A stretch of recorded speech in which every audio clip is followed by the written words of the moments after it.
বন্ধুগণ, যারা চলতি প্রাথমিক শিক্ষক নিয়োগে ইন্টারভিউ দেওয়ার অপেক্ষায় আছেন যে আমার জেলা কবে হবে, আমি তাদের উদ্দেশ্যে কয়েকটা কথা বলবো। দেখুন, যেভাবে ইন্টারভিউয়ের গতি, আমার মনে হয় ব্যক্তিগতভাবে যে ইন্টারভিউয়ের গতি কিন্তু যদি এমন থাকে, যদি এই 400-500 জন করে রোজ ইন্টারভিউ হয়, তাহলে কিন্তু এই প্রসেসটা কিন্তু অনেক দিন যাবে। এই প্রসেস কিন্তু অনেক দিন যাবে, অনেক মাস যাবে। বিগত দিনের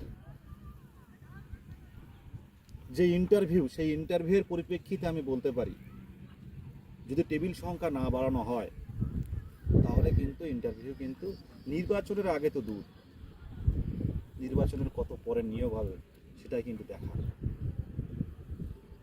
আমি যেটুকু জানতাম যে হয়তো পাশের কোনো